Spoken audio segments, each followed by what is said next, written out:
नमस्कार बच्चों, मैं हूँ राबिया बेगम। बच्चों, आप कैसे हैं? मैं आशा करती हूँ कि आप स्वस्थ एवं सुरक्षित होंगे। बच्चों, आज की कक्षा में हम पढ़ेंगे छठी कक्षा की हिंदी पुस्तक वसंत भाग 1 का पाठ सांस सांस में बांस। इस कहानी के जो लेखक है वो है एलेक्स एम जॉर्ज और इस कहानी का अनुवाद किया है शशि सबलोक ने। बच्चों, ये आपकी पाठ्य पुस्तक का 18वां पाठ है। बच्चों, इस पाठ को पढ़ने से पहले आप मुझे बताइए कि हमें अपने जीवन में सबसे ज़्यादा किस चीज़ की ज़रूरत होती है? भोजन की? नहीं। पानी की? नहीं। बच्चों, सबसे ज़्यादा हमें जीवित रहने के लिए जो आवश्यकता होती है वो है सांस की। सांस के बिना हम 1 सेकंड भी जिंदा नहीं रह सकते हैं। हम 1 सेकंड के लिए भी हम जी नहीं पाते हैं। तो इस पाठ में जो लेखक ने जिस चीज़ की बात की है वह है बांस। बच्चों, दुनिया और हमारे भारत के कुछ हिस्सों में बांस पाया जाता है। उन लोगों के लिए बांस उतनी ही जरूरी है जितना जीने के लिए सांस। बच्चों, इन लोगों के लिए बांस दैनिक जीवन की एक आवश्यकता है और इन आवश्यकताओं को पूरा और उनके दैनिक जीवन में जो आवश्यकताएं हैं उनको पूरा करती है बांस। वे बांस के तरह तरह की चीज़ें बनाते हैं और उससे उनके रोज का भरण पोषण होता है। इस कहानी में लेखक ने कहा है कि यहाँ पर जो है बांस का एक झुंड पाया जाता है। इस झुंड से वे अमीर बनते हैं। कैसे? उनका मकान बनता है, उनका बर्तन बनता है, उनका चूल्हा जलता है और इसी बांस से छोटे बच्चे को पालने में झुलाया जाता है। तो बच्चों, हम भी ये कहानी को पढ़ेंगे और लेखक ने जो इनकी उपयोगिता और किस तरह से ये इनका प्रयोग करते हैं उसके बारे में जानेंगे। तो आप अपने पाठ्य पुस्तक को खोलिए। मैं इस पाठ को पढ़ती हूँ, आप भी मेरे साथ पढ़िए और समझने की कोशिश करिए। एक जादूगर थे जिसका नाम था चंकी चंगल नामा। अपने जीवन में उन्होंने बड़े बड़े करतब दिखलाए। जब मरने को हुए तो लोगों से बोले, मुझे दफनाए जाने से के छठे दिन मेरी कब्र खोद कर देखोगे तो कुछ नया सा पाओगे। कहा जाता है कि मौत के छठे दिन उनकी कब्र खोदी गई और उनमें से निकले बांस की टोकरियों के कई सारे डिज़ाइन लोगों ने उन्हें देखा। पहले उनकी नकल की और फिर नए डिज़ाइन भी बनाए। बच्चों, लेखक कहते हैं कि एक जादूगर था जिनका नाम था चंकी चंगल नामा। वे अपने जीवन में उन्होंने कई करतब दिखाए हैं। मरने से पहले उन्होंने लोगों से कहा कि जब मुझे दफनाया जाएगा उसके छठे दिन बाद आप मेरी कब्र खोदोगे तो उसमें से आप लोग कुछ नया चीज़ पाएंगे। जब वे मर गए तो उनकी कब्र को लोगों ने खोदा तो वो देखते हैं कि वहाँ पर बांस की टोकरियाँ के कई डिज़ाइन मिले। लोगों ने उन डिज़ाइन की नकल की और बाद में आवश्यकता के अनुसार उसमें कुछ नए भी डिज़ाइन उन लोगों ने बनाए। बांस भारत के विभिन्न हिस्सों में बहुतायत में होता है। भारत के उत्तर पूर्वी क्षेत्र के 7 राज्यों में बांस बहुत उगता है, इसलिए वहाँ बांस की चीज़ें बनाने का चलन भी खूब है। सभी समुदाय के भरण पोषण में इनका बहुत हाथ है। यहाँ हम खास तौर पर देश के उत्तरी पूर्वी राज्य नागालैंड की बात करेंगे। नागालैंड के निवासियों में बांस की चीज़ें बनाने का खूब प्रचलन है। बच्चों, हमारे भारत के विभिन्न भागों में बहुत अधिक मात्रा में बांस पाया जाता है। भारत के उत्तर पूर्वी जो राज्य है, उत्तर पूर्वी राज्य जो 7 राज्य आप जानते होंगे, असम, अरुणाचल प्रदेश, मणिपुर, मेघालय, मिजोरम, त्रिपुरा, नागालैंड, ये 7 जो राज्य है, यहाँ पर बांस बहुत अधिक मात्रा में पाया जाता है और यहाँ पर बांस की चीजें बनाने का लोग बहुत चलन रखते हैं। बहुत अधिक मात्रा में बांस की चीजें यहाँ पर बनाई जाती है और इन समुदाय के लोगों का भरण पोषण भी इसी के द्वारा होता है। यहाँ पर हम जो बात करेंगे वो नागालैंड राज्य के बारे में बात करेंगे। नागालैंड के निवासी बांस के चीजें बनाने में बहुत माहिर होते हैं। इंसान ने जब हाथ से कलात्मक चीजें बनानी शुरू की, बांस की चीजें तभी से बन रही है। आवश्यकता के अनुसार इनमें बदलाव हुए और अब भी हो रहे हैं। जब इंसान कलात्मक चीजों को बनाना शुरू किया, तब से बांस की चीजें भी लोग बना रहे हैं और इनमें आवश्यकता के अनुसार उन्होंने कुछ बदलाव किए हैं और ये बदलाव आज भी हो रहे हैं। कहते हैं कि बांस की बुनाई का रिश्ता उस दौर से है जब इंसान भोजन इकट्ठा करता था। शायद भोजन इकट्ठा करने के लिए ही उसने ऐसी डलिया नुमा चीजें बनाई होगी। क्या पता बया जैसी किसी चिड़िया के घोंसले से टोकरी के आकार और बनावट की तरकीब हाथ लगी हो। बच्चों, ये बांस का बुनाई करने का जो रिश्ता है, संबंध जो है, वो उस समय से है जब मनुष्य खाने भोजन की तलाश में जंगल में घूमा करता था। जब वो भोजन इकट्ठा कर लेता था, उसे रखने के लिए उसे एक ढलिया नुमा जो टोकरी है वो उन्होंने बनाई और इस टोकरी को बनाने की का जो तरीका है उनको कहाँ से मिला? एक बया नाम की जो चिड़िया है उसके घोंसले से। और उस घोंसले को देखकर उन्होंने ये तरकीब लगाई होगी कि हाँ चलो इसी जैसा ही हम एक डलिया नुमा टोकरी बना लेते हैं जिसमें हम अपने भोजन को इकट्ठा करके रख सकते हैं। बांस से केवल टोकरियां ही नहीं बनती, बांस की खपचियों से ढेर चीजें बनाई जाती है, जैसे तरह तरह की चटाइयाँ, टोपियाँ, टोकरियाँ, बर्तन, बैलगाड़ियाँ, फर्नीचर, सजावटी सामान, जाल, मकान, पुल और खिलौने भी। तो बच्चों, ये बांस से केवल टोकरियां नहीं बनाई जाती बल्कि इसकी खपचियों से, खपचियां मतलब जो आप देखे होंगे बांस जो है अच्छा मोटा सा होता है, उसको जो है चीर के पतली पतली तिलियों जैसा बना देते हैं। तो उसके ढेर सारी चीजें ये बनाते हैं, जिनमें से वे चटाइयाँ बनाते हैं, वे टोपियाँ बनाते हैं, टोकरियाँ बनाते हैं, बर्तन बनाते हैं, बैलगाड़ियाँ, फर्नीचर, घर में जो सजावटी सामान रखते हैं वो बनाते हैं, जाल बनाते हैं, मकान बनाते हैं, पुल बनाते हैं और बच्चों के खेलने के खिलौने भी बनाते हैं। असम में ऐसे ही एक जाल जकाई से मछली पकड़ते हैं। छोटी मछलियों को पकड़ने के लिए इसे पानी की सतह पर रखा जाता है या फिर धीरे धीरे चलते हुए खींचा जाता है। बांस की खपचियों को इस तरह बांधा जाता है कि एक शंकु का आकार ले ले। इस शंकु का ऊपरी सिरा अंडाकार होता है, निचले सिरे नुकीले सिरे पर खपचियां एक दूसरे से गुथी हुई होती हैं। तो बच्चों, असम में क्या होता है कि वो मछली पकड़ने के लिए जो जाल बनाते हैं वहाँ पर उस जाल को जकाई बोलते हैं। इस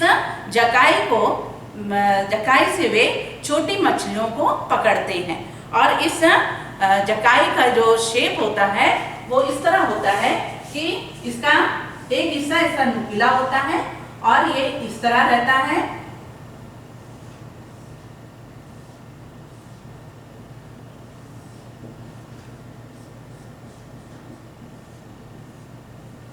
इसका एक हिस्सा ऐसा होता है कि यहाँ पर निचला हिस्सा नुकीला होता है, यहाँ पर ये अंडाकार होता है और इसे ये पानी की सतह पर रख देते हैं और या फिर इसको खींचते हुए वो धीरे धीरे चलते हैं। तो मछलियाँ जो है इसमें आकर यहाँ पर रुक जाती है और पानी इसका निकल जाता है और इस तरह से ये लोग जो है मछलियाँ पकड़ते हैं। खपचियों से तरह तरह की टोपियाँ भी बनाई जाती है।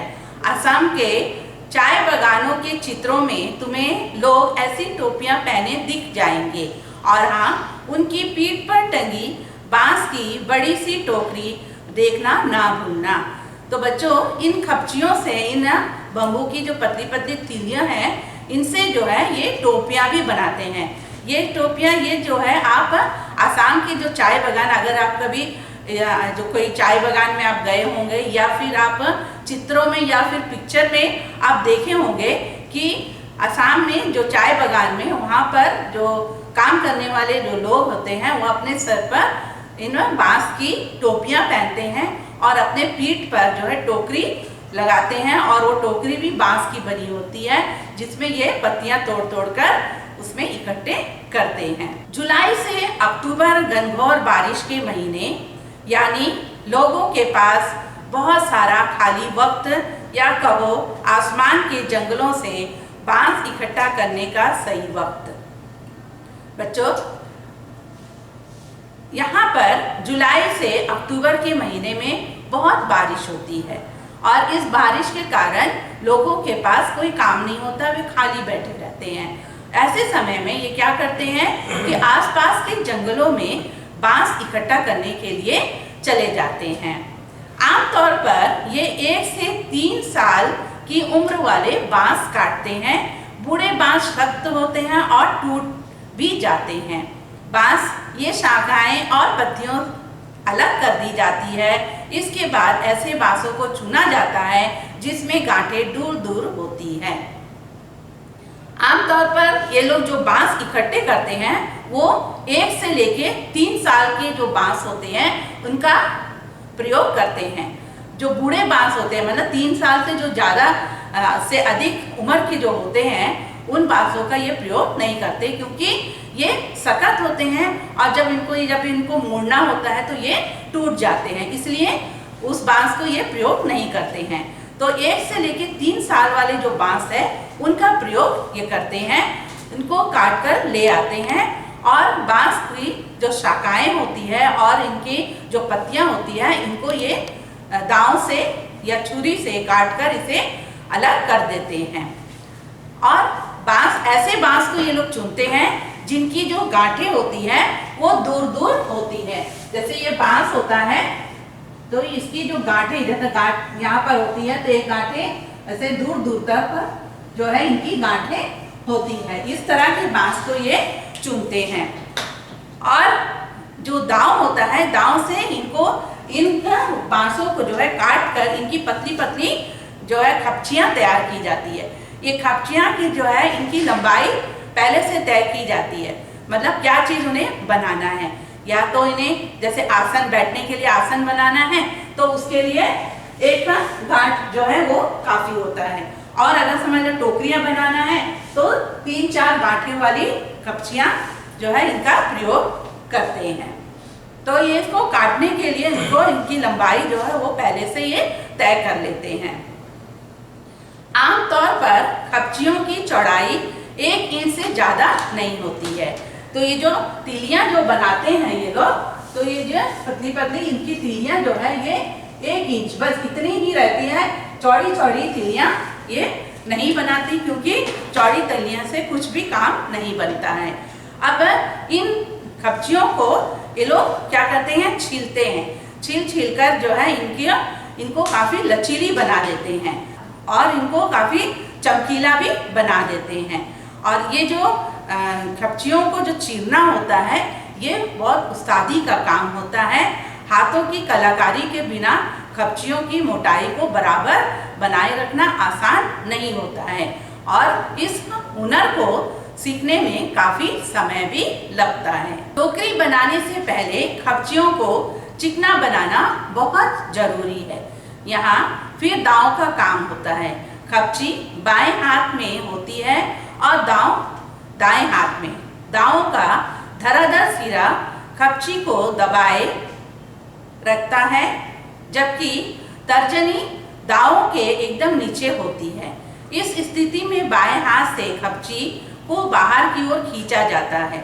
इस दौरान दायां अंगूठा दांव को अंदर की ओर दबाता है और दांव खपची पर दबाव दबाते हुए घिसाई करता है जब तक खपची एकदम चिकनी नहीं हो जाती।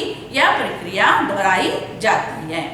तो बच्चों, इसमें क्या होता है कि टोकरी बनाने से पहले खपची को जो है काफी चिकना किया जाता है। तो इसके लिए वही दांव का प्रयोग ये लोग करते हैं। खपची को जो है बाएं हाथ में पकड़ लेते हैं और दाएं हाथ में जो है ये दांव रखते हैं और दांव को अंगूठे से दबा दिया जाता है और फिर उसके बाद उसको बाएं हाथ से उस खपची को तान कर ले जाते हैं और इस तरह जो है ये प्रक्रिया इनका चलता रहता है। और ये तब तक रहते हैं जैसे हम नारियल की पत्ती से झाड़ू बनाते हैं तो उसकी तिलियों को कैसा हम जो है तान कर उसके जो बेकार हिस्सा है उसको हम बाहर निकालते हैं, उसी तरह जो है ये लोग भी उसे तान कर उसे चिकना बना देते हैं। और ये तब तक चलता है जब तक कि ये एकदम चिकना ना हो जाए, और अगर चिकना नहीं होता तो ये प्रक्रिया को फिर दोहराई जाती है। इसके बाद क्या करते हैं, इस खपचियों को रंगते हैं, रंगाई का काम करते हैं। इसके लिए ये लोग गुल्हड़ और इमली की पत्तियों का प्रयोग करते हैं। अगर समझ लो लाल रंग करना है तो गुल्हड़ का प्रयोग करते हैं और हरे रंग करना है तो इमली की पत्तियों का प्रयोग करते हैं। और अगर इसे काला करना होता है तो क्या करते हैं, आम की छाल में लपेट कर कुछ दिन के लिए इसे मिट्टी में दबाकर रख देते हैं तो इसका कलर जो है, रंग जो है वो काला हो जाता है और इस तरह ये काले रूप में इसका प्रयोग करते हैं। बांस की बुनाई वैसे ही होती है जैसे और बुनाई। तो ये बांस की जब हम बुनते हैं तो वो ऐसे ही बुनते हैं जैसे हम ऊन से जो है हम बुनते हैं या फिर हम क्रोशिया बुनते हैं, उसी जैसा जो है इसकी भी बुनाई होती है। पहले खपचियों को चित्र में दिखाए गए तरीके में आड़ा तिरछा रखा जाता है। जैसे आप लोगों के पुस्तक में दिया गया है जो चित्र है उसमें आप देख सकते हैं कि उसमें जो है खपचियों को इस तरह रखा जाता है, ऐसे ऐसे करके रखते हैं और फिर यहाँ पर ऐसे इस तरह से जो है इसको रखा जाता है। और फिर उसके बाद में क्या करते हैं कि एक बड़ी सी खपची को लेते हैं और इसके अंदर से डालकर जो है इसे ऊपर तक लेकर जाया जाता है और इसे बिना जाता है। जैसे इसमें जिस रंग का चाहिए, जैसे लाल है तो लाल रंग की खपचियाँ डाली जाती है, हरा चाहिए तो हरा डाली जाती है और इस तरह से जो है इसे बुना जाता है। टोकरी की जो सिरे होती है इसकी कपचियाँ जो है ऊपर तक बुनकर आते हैं। ऊपर आने के बाद में ये इस तरह ये लंबाई में रह जाता है इस तरह। फिर इसके बाद में इसे क्या करते हैं, इस ऊपर वाले हिस्से को जो जैसे हम चोटी बनाते हैं उस तरह से बुन दिया जाता है, या फिर इस तिली को जो है मोड़ कर नीचे की ओर तरफ मोड़ दिया जाता है और इसे फंसा दिया जाता है और इस तरह से जो है टोकरी तैयार हो जाती है। और जब ये तैयार हो जाती है तो या तो फिर हम इसे घर के कामों में प्रयोग कर लेते हैं या फिर इसे बाजार में बेच देते हैं। तो ये था आज का हमारा पाठ बच्चों। अब इस पाठ में जो आए प्रश्नों के उत्तर है उसको हम हल करेंगे। तो सबसे पहला प्रश्न है, बांस को बूढ़ा कब कहा जा सकता है? बूढ़े बांस में कौन सी विशेषता होती है जो युवा बांस में नहीं पाई जाती? तो इस प्रश्न का उत्तर है बच्चों, 3 वर्ष से अधिक उम्र के जो बांस होते हैं उसको बूढ़ा बांस कहा जाता है। बूढ़ा बांस बड़ा ही सख्त होता है और वह आसानी से टूट जाता है। तो इसके लिए क्या करते हैं, युवा बांस मुलायम होता है और उसको हम किसी भी आकार में मोड़ सकते हैं। दूसरा प्रश्न है, बांस से बनाई जाने वाली चीजों में सबसे आश्चर्यजनक चीज तुम्हें कौन सी लगी और क्यों?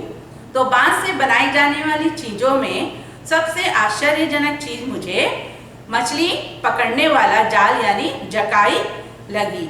असम में जकाई नामक विशेष जाल से मछली पकड़ी जाती है और इसे बांस से बनाया जाता है, जो शंकु की बनावट की होती है, और ये मुझे बड़ा ही आश्चर्यजनक लगता है। तीसरा प्रश्न है, बांस की बुनाई मानव के इतिहास में कब आरंभ हुई होगी? तो कहा जाता है इंसान ने जब हाथ से कलात्मक चीजें बनानी शुरू की तब से ही बांस की चीजें बनती आ रही है, और इसमें जरूरत के अनुसार बदलाव भी हो रहे हैं और आज भी ये बदलाव हुए हैं। जब मनुष्य भोजन इकट्ठा करता था तब भोजन रखने के लिए उसे ढलाईनुमा चीजें बनाई होगी।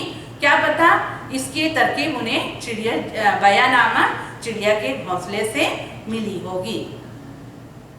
चौथा प्रश्न है, बांस के विभिन्न उपयोगों से संबंधित जानकारी देश के किस भूभाग से के संदर्भ में दी गई है? तो इस प्रश्न का उत्तर है बच्चों, बांस भारत के उत्तर पूर्वी क्षेत्र के 7 राज्यों असम, अरुणाचल प्रदेश, मिजोरम, मेघालय, मणिपुर, त्रिपुरा, नागालैंड में से हमें मिलता है। पांचवा प्रश्न है, बांस के कई उपयोग इस पाठ में बताए गए हैं, लेकिन उनके उपयोग का दायरा बहुत बड़ा है। नीचे दिए गए शब्दों की मदद से तुम इस दायरे को पहचान सकते हो। तो इसमें हमें शब्द मिला है, पहला है संगीत। तो पहला चीज है संगीत। अब बांस से संगीत में हम इसका क्या उपयोग कर सकते हैं? तो संगीत में हम क्या कर सकते हैं? संगीत के लिए हम क्या बना सकते हैं? बांस से बांसुरी।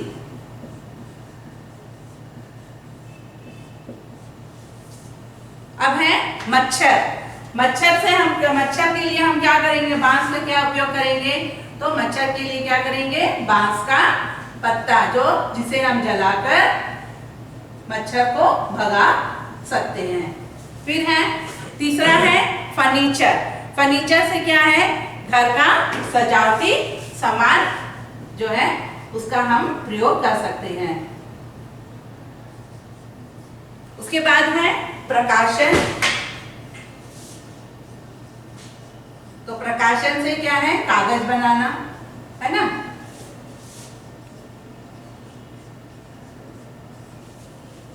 और नया संदर्भ, एक नया संदर्भ, उसमें क्या करेंगे?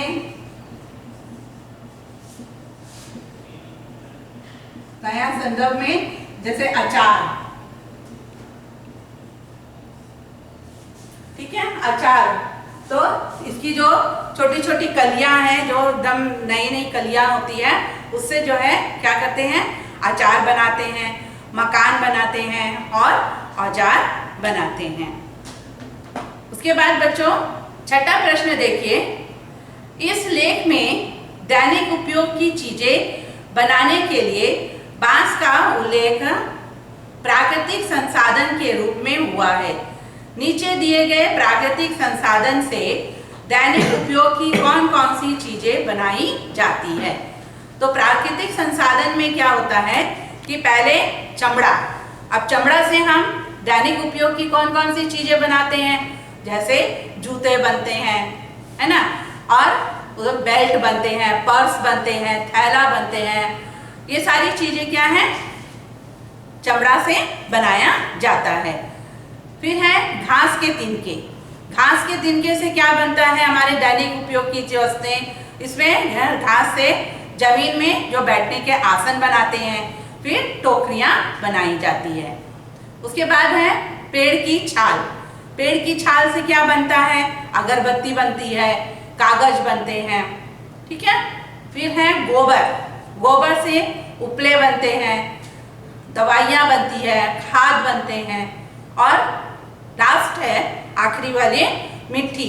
मिट्टी से बर्तन बनाया जाता है, खिलौने बनाए जाते हैं, मूर्तियाँ बनाई जाती हैं।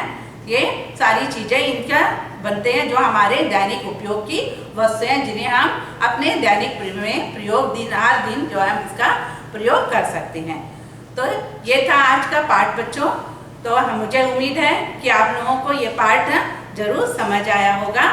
नमस्कार, धन्यवाद।